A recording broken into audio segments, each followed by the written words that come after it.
On March 7th, and this is why we invited him here today, his office announced that Peter Kinder would proceed with plans to file suit challenging the recently signed federal health care bill.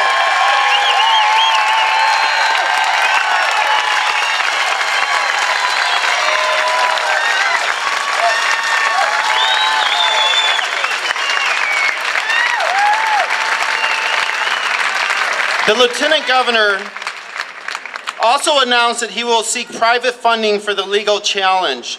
Peter is the one Missouri state official who is willing to stand up to this gross exploitation of power by the federal government. Please welcome Peter Kinder.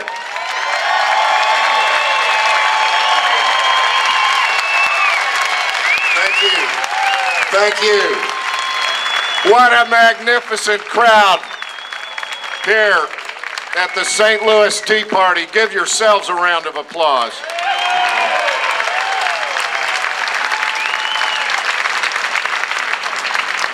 I'll speak about the lawsuit in a minute. Thank you, Jim, for that more than kind introduction.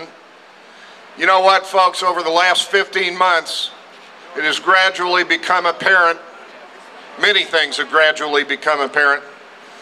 One of them is that the defining issue of our time is that a fundamental assault on our freedom is transforming this country into something that is unrecognizable from the country you and I grew up in and love.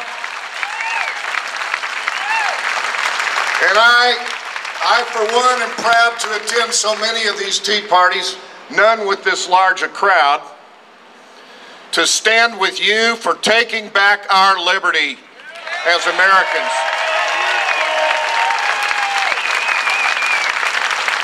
This is not a partisan issue. We welcome Democrats and Republicans and independents to our banner, all freedom-loving Missourians.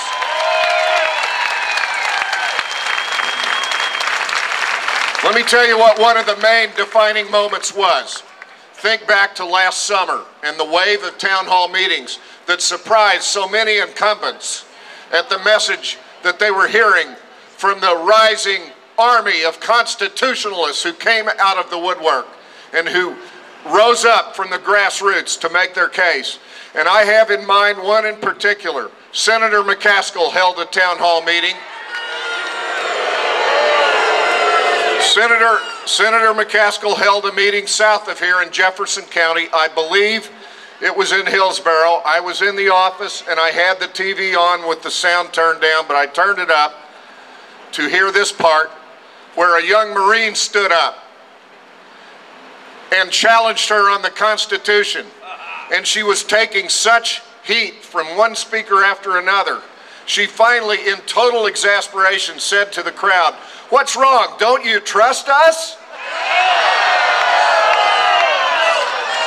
Ladies and gentlemen, the answer to Claire McCaskill's question is not supplied by me. It was supplied by James Madison and Thomas Jefferson and the founders of this country. And Jefferson, and 2 days ago I was speaking to a smaller crowd of like-minded folks in front of the statue of Thomas Jefferson, for whom our state capitol is named, on the steps of our state capitol, and I said that Jefferson supplied the answer. No, Senator McCaskill, no to anyone currently in office. We do not trust you. Jefferson said, we bind you down with the chains of the Constitution.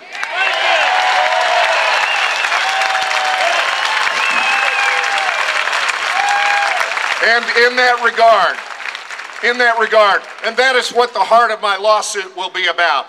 I spent an hour today on the phone with my legal team. You're going to be proud when you hear the name that we roll out next week who will be leading the legal team.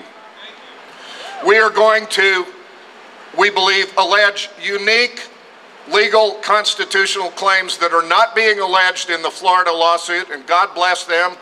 And I say to Florida Attorney General Bill McCollum, go get them. And we don't think they will be alleged either in the Virginia case. There's a case being brought by the Attorney General of Virginia, and God bless him. But we're filing right here in the Eastern District of Missouri, and we're going to have a lawsuit you can be proud of. Now, let me tell you just a little bit about it. Never before in 234 years of American history has the federal government ever presumed to say that we command every American citizen to buy a product in the private marketplace. I was so glad to hear Fred Sauer evoke the stirring words of the Declaration of Independence. One of my main heroes, Abraham Lincoln, said, "I have no thought, I have never had a thought about government and politics that did not derive from the Declaration of Independence." It is right and proper that we should be referred back to that document. But here is what they're saying now, ladies and gentlemen.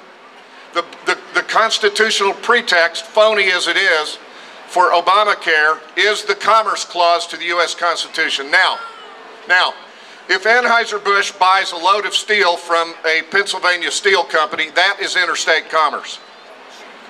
But if you are living and breathing and living your life in a town in Missouri, and you refuse to buy health insurance as mandated by the new federal law, that is not interstate commerce, and it is time to stand up and say so in court.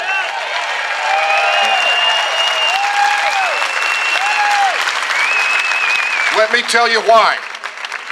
If we were to surrender that principle and say that the Interstate Commerce Clause allows Congress to reach all of us as private citizens when we're not otherwise engaged in interstate commerce, if we surrender that principle, there is no limiting principle to what the federal government and a misguided Congress could do to any of us.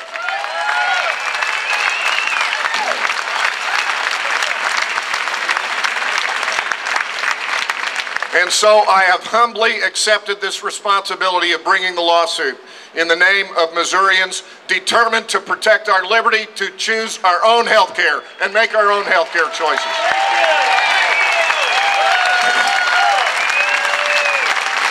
I ask two things. I ask for your prayers, and I need those, because every left-wing blog and every left-wing website attacked me fiercely last week when I stood up and said this, and again 2 days ago.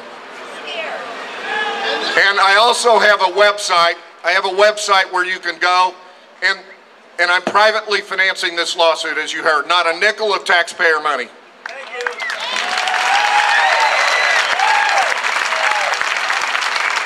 I'm not asking for big donations.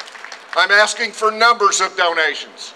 This is a David against Goliath thing. We're a lot of little Davids, and we can prevail in this contest. Send me $5, $10, $25, $50, or $100. I'm not asking for big checks, whatever you can afford. We have a website, and I've got folks circulating among the crowd with handbills, handouts. The website is healthcareinaction.com. Healthcareinaction.com. There is a button, a donation button on there. Folks, Patrick Henry, one of my great heroes, said in that "Give me liberty or give me death" speech, he said, "The race is not always to the swift, nor the battle to the strong. It is to the vigilant, the active, the brave. Let's be all of those things, and we will prevail."